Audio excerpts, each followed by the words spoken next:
Hello, I'm Patrick Foley from Longwater Tai Chi. Welcome to another Stay Connected video. Today I want to talk a little bit about Yang style stepping using the bow stance.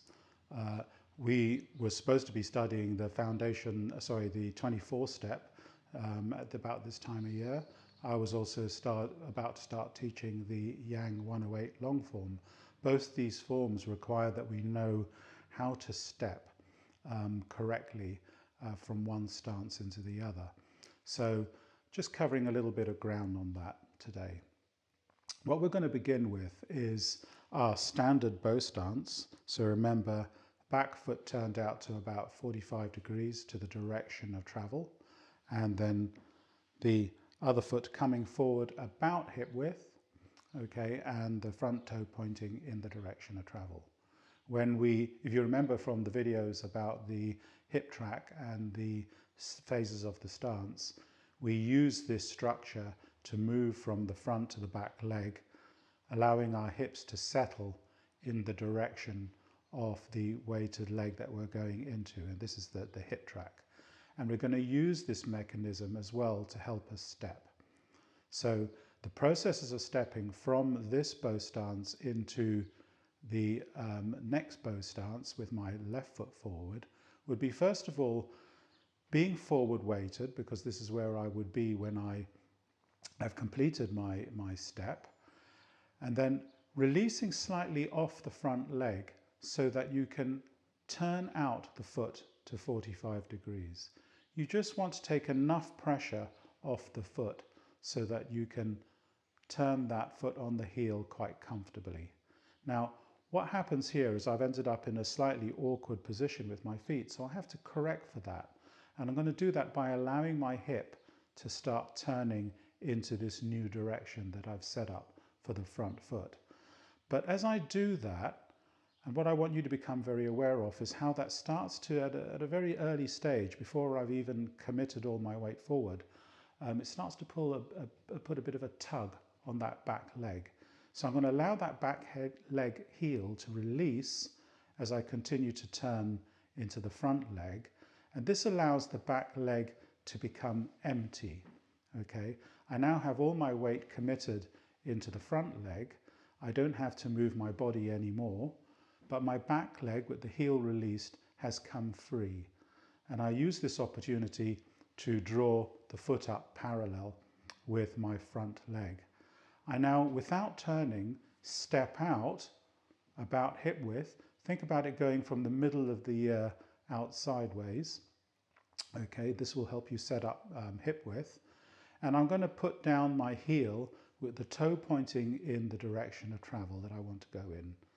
Settle the foot down, and now following the hip track, I'm going to move forward and come into my new stance. So that was my step. Okay, I'm going to do that again from my original position. So here, right foot forward, sit back slightly, turn out right foot on heel, settle into that foot, turning into the direction that you've turned the foot, feel the back leg release, draw it in parallel, step it out, relax a little bit into your stance as the foot goes down, and then driving off the back leg, remember the phases of the stance, we come into the new posture.